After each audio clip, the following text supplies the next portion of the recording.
Hi there. Today we are making split pea soup, and there are lots of variations you can do on this, but one of the reasons why I wanted to do it is it's a staple in our home. Everybody here likes it, but it can be vegan, it can be omni. Extremely carnivorous. Yes, so it really, it's versatile, but it's tasty, it's inexpensive, super easy. It is not quick.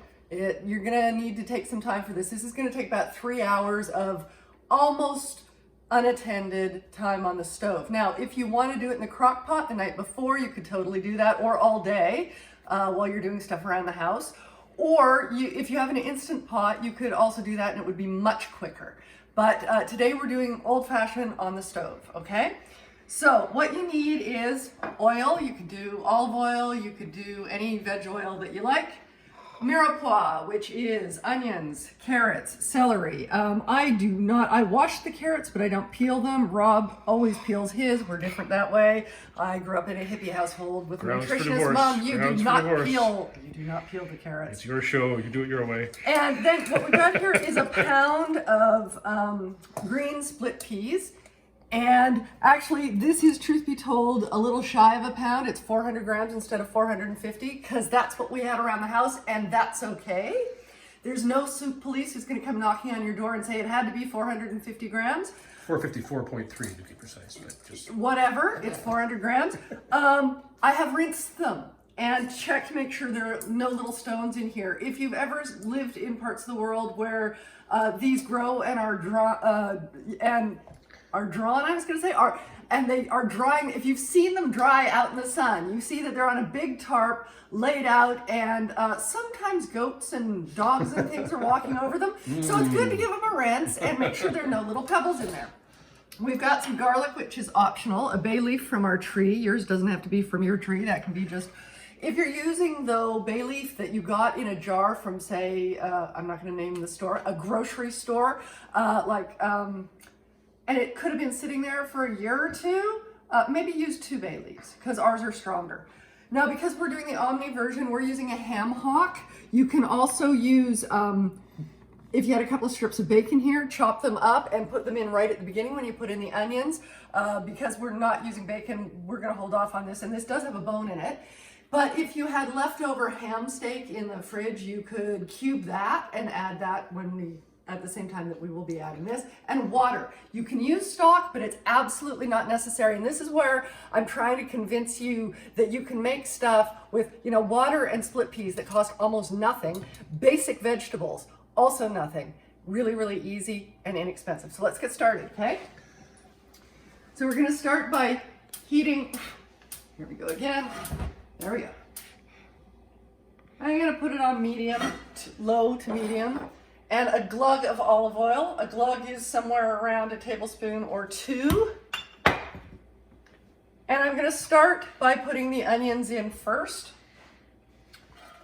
Rob and I were talking about this earlier. If you're doing this according to sort of the more traditional European techniques, you would cook this onion in the oil until it got beautifully translucent and softened up. Then you would add the carrots and do the same thing. And then you would add the celery and do the same thing. Yeah, we're not gonna do that because again, there's no soup police.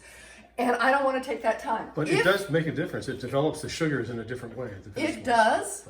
But this is gonna be delicious. It's very, very tasty if you do it that way. And if you have the time, absolutely. Sometimes I do and sometimes I don't.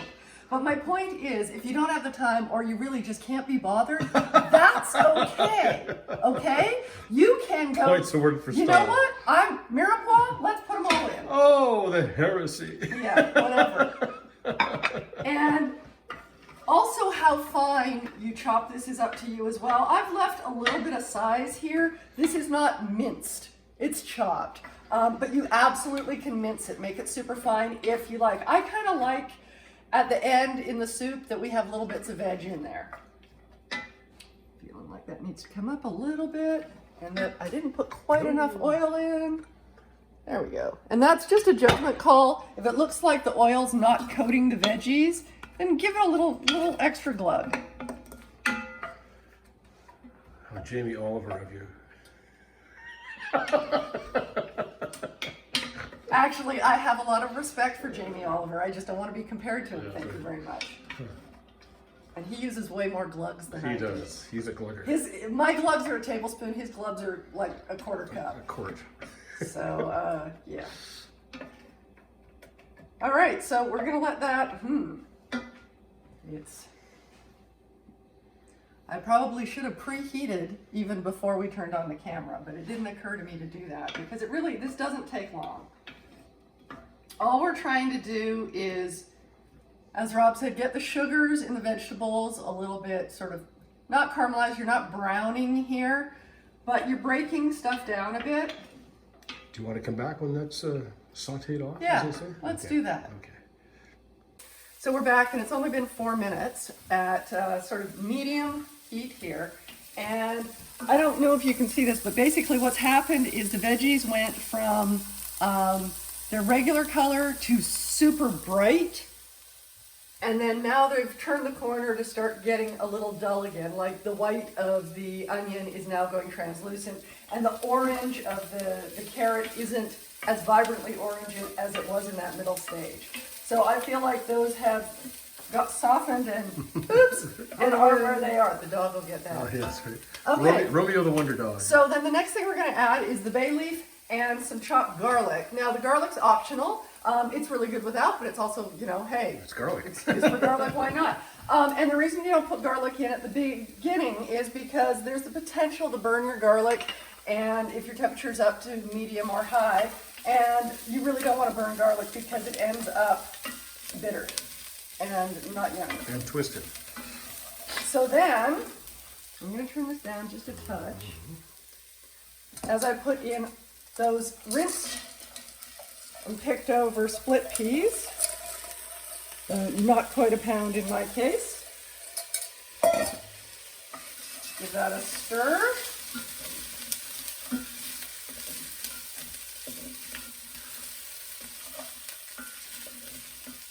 And then I'm going to add the water next. So that's 8 cups of water to a pound of split peas. And actually, I'm going to turn this up again because we're going to want to bring it up to a boil and then turn it way down. Okay, so I'm just going to give that a stir. Everything is in there now except for the final seasoning and our hock. And I'm going to put the hock in, but I just wanted to say, where do you get said hock? From the pawn shop. They're all in hock. Oh, that was that's really right. bad. That was really But bad. English is kind of cool that way. You also could have made a hock. Anyway, whatever. So, like I said, if you were doing bacon, you would have chopped it up into little bits and started with the onion there to render out the fat, the bacon fat. But if you've got a ham steak or you've got a hock, now is when you would put it in. So, you might be able to get a smoked hock at your regular grocery store. I really don't know. We tend not to shop in regular grocery stores.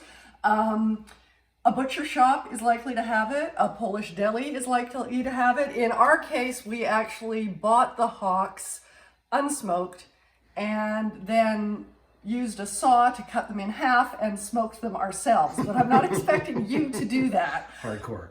Yeah, very much so. And if you're vegan, obviously you're not going for any of the above, but I have written down below amounts for liquid smoke or smoked paprika that you can use to get that same similar smoky flavor. So people often say, what is liquid smoke? That sounds kind of scary, right? Is that some weird chemicals or something that I'm putting in my food? Liquid smoke, they burn wood and they condense the smoke into, trap it, and of course it turns into a liquid, and that is your liquid smoke. So it is natural, it is vegan, absolutely use it, just don't use too much. I would always err on the side of putting in less than you need and add more as you go along, depending on how much you like. The other option is smoked paprika, and I've also put down below amounts for that. You can find that most places these days. It used to be hard to come by, but not so much anymore. So I'm gonna pop this in there now. And we're gonna bring that up to a boil. And then once it's boiling, I'm going to turn it down really low and I'm going to put the lid on. I think I'm probably going to crack the lid a little to let some steam out, but I'm definitely going to have the lid on. And then I'll probably over the course of the next 3 hours come and stir it, because I forgot to mention that we used a very thick bottom pot here. If you're using a stock pot, you know, the aluminum or stainless steel kind, you may find that your split peas stick to the bottom and burn. I've had that happen. It's not pleasant and it's really hard to clean your pot. So I highly recommend, 1, using a thick bottom pot, and 2, coming and stirring periodically to make sure that that doesn't happen. Question, are there veggies trapped underneath that's stopping that from being submerged? No? Okay, so it's sitting right at the bottom? Yeah, and I'll probably, what I'll do, and that is the full 8 cups of water, what I'll probably do is, when I come to stir it, is I might flip it over. Ah, good call. And just go back and forth that way. When I stir it, like, I don't know, every half hour, or maybe not even that much. And again, if you're doing this in a crock pot, a slow cooker, you know, if you leave it overnight, you're not stirring it at all, right? Or the Instant Pot, you can find loads of information online about how long in your Instant Pot. I might put it down below if I'll do a Google search for you. Anyway, so I'm going to bring that up to a boil, then I'm going to turn it down as low as possible, put the lid on, stir it a few times. We'll come back when it's ready to go in a few hours and show you how to season it and how to take the meat off the bone. See you then.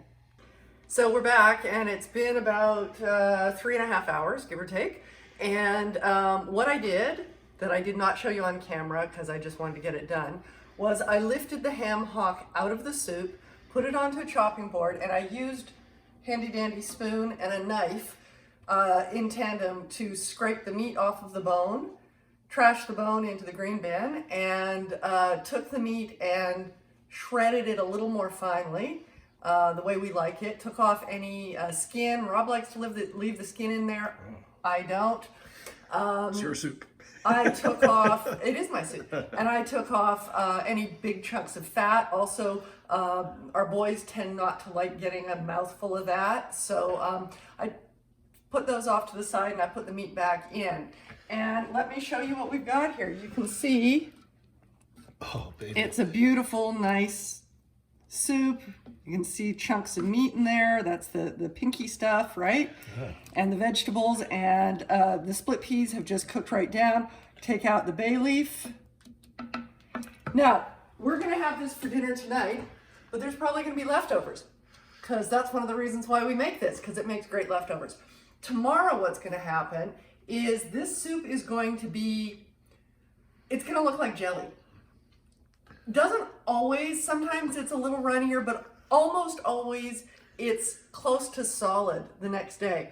And you can choose either to just heat that up and have it as is, or what sometimes I do is I'll add a little more broth or water to it the next day to thin it out a bit, because it extends the soup, which means this is currently probably about 6 to 8 servings. If I add more water to it, it's more servings and you still have a lot of flavor. The other thing that we want to do is we want to add a bunch of black pepper. You don't need to see me doing that for a long period of time, so I'll do that off camera. And also salt to taste. We didn't salt in the beginning because it cooks down and because the meat is salty. Of course, if you're doing the vegan version, then of course there's no meat in there to be salty. But best to probably salt and pepper at the end and do it to taste. This is also where you would add liquid smoke or smoked paprika if you're doing the vegan version. So I hope that that works for you, that you love it the way we do. It's great with a side salad, and some garlic bread is amazing. It makes great leftovers, really good for lunch on a rainy, crappy day. So I hope you make it. It's inexpensive, it's tasty, and it's easy.